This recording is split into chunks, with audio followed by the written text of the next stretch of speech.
welcome back to another Chris the Fish 03 video. In this one we've got the 6 foot setup and also got an update on the Tiger shovel nose, which I had to move on as well.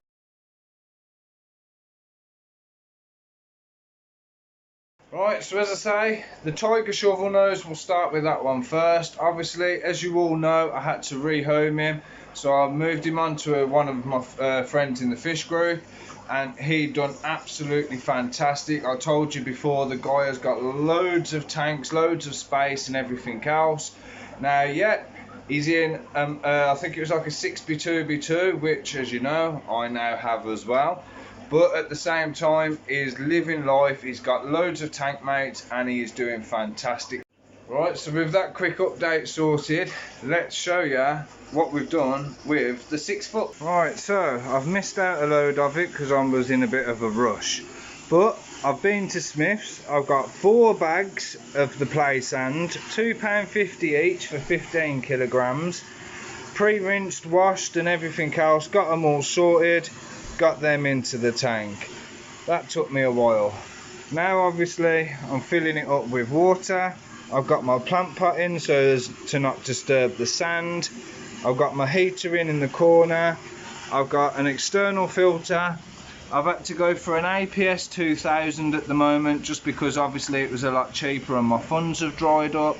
But eventually I will be getting either another filter or I might sump it at a later date, but I think I'm just going to stick to like this in a FX6 or something. I've just got to raise the money back up again. Plus I've obviously got to get a lid as well and another light.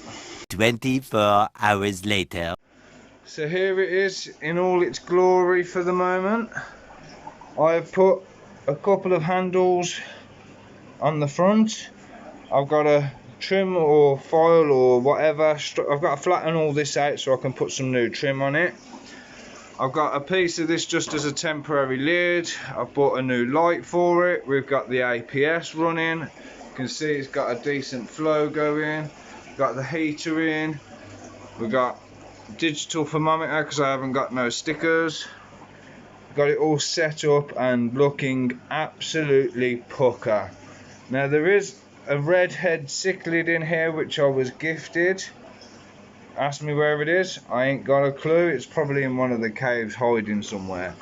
But in order to get this beautiful set out, which yes at the moment is still a bit cloudy, I'll show you what's changed over here.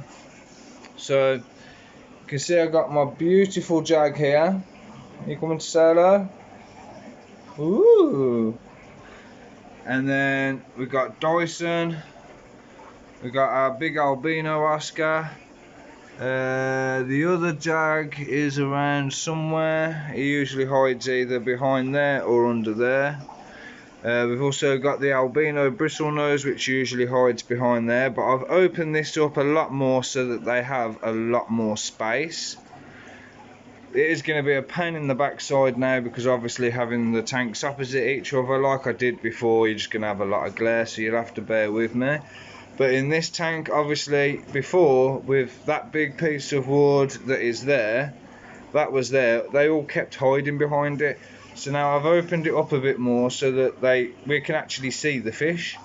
They still hide now and again, but at the same time, when they're hiding, we can see them. And they come out a lot more now as well. Especially when they think it's feeding time and all. I mean, look at the colours on him. Absolutely beautiful.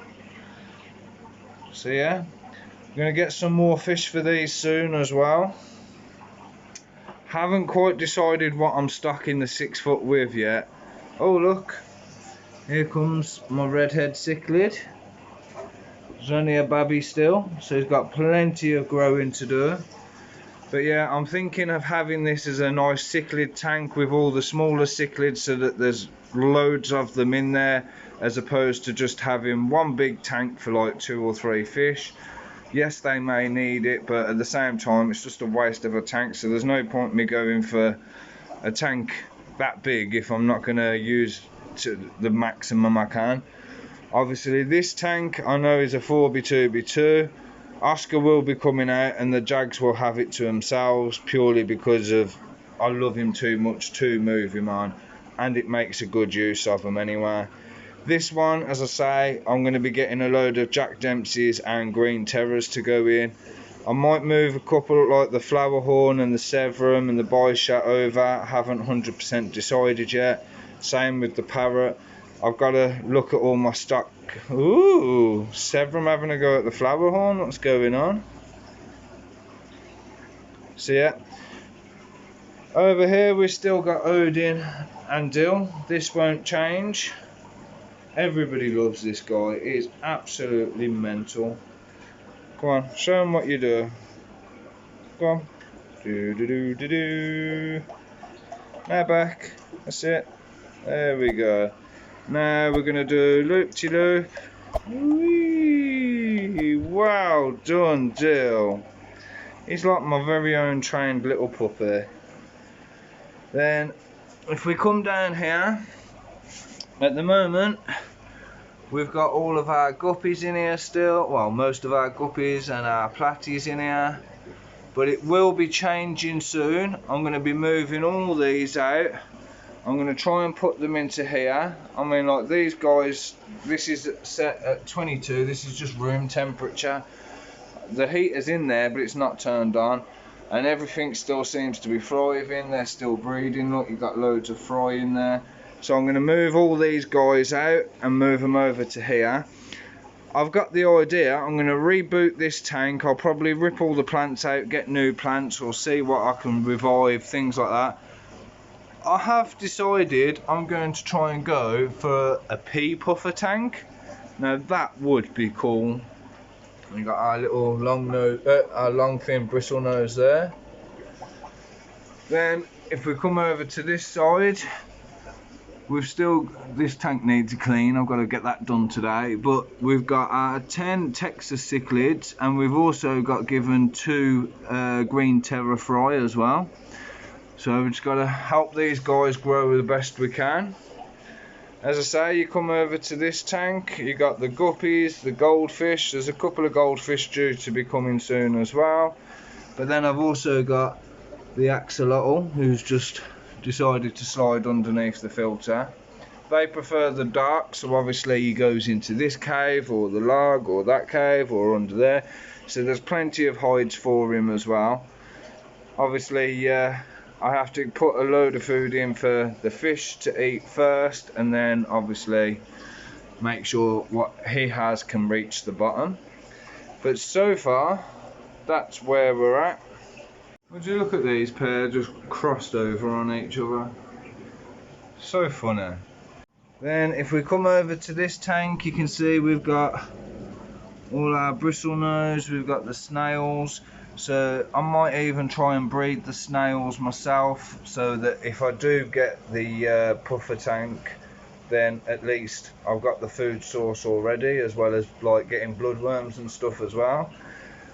I don't know whether I'm going to be keeping this tank though, or whether I'm just going to rip out them dividers, put some more in and turn it into my own divided tank or what. I haven't 100% decided yet, but we'll sort something out, whether I get a 4-foot that is already divided and swap it, or sell this one or whatever, or whether I just convert this one. As I say, it was going to be a sump tank for the tank that goes there, but that's just running on its own. Look at the size of that beast. You're just a monster, ain't ya? There you see the Christopher Fish 03 reflection. And my sump is still running absolutely pucker. No issues. The only thing that's doing my head in, if you listen,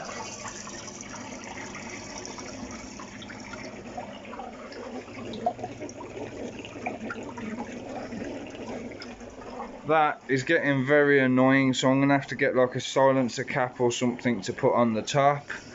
In one aspect, that's why I'm glad I'm going canister filter on this one, because that noise is just driving me insane. Even got myself a new label maker as well, so instead of borrowing Adam's, I've got my own, and then I can label all my plugs, just so it makes it easier to see what I'm unplugging, switching off, etc. Obviously I've got things like this new Lite which need a sticker on. Now, it did annoy me when I tried getting as much of the gravel out as I could, and I put these in here. There were still the bits of black that fell out. Obviously these have come from these tanks. Can't be helped, but I suppose it gives it a bit more of a natural look, so it ain't too bad. It's just irritating. Yeah, we can just see our little fishy up here at the moment. So for now you're all caught up. There is still a few things to do, like as I say, I've got to sort out the planted tank, I've got to get some more fish, I've got to get a lid for this tank, I've got to do the double false wall on the garage door, I've still got to do the cladding for the bottom if I'm going to be doing that. I haven't 100% decided. I've still got to put the trim across the front of here, you know, put pictures up, all the usual stuff. Plus I want to try and get round to building the hoods, but again, when you're working on a budget, the funds don't exactly last long, especially when stuff keeps costing a fortune. That's why I try to get as much as I can that's like free or donated and things like that. I just make the most of it. Every little helps. But we're here. We've got a lot further than we have been. So far in the 3 months that I've been doing it, we have got success. We've ripped out the old fish room, rebuilt the new one. Now it's just doing the finishing touches. So yeah, make sure you like, subscribe, hit the bell, and I'll catch you all in the next video.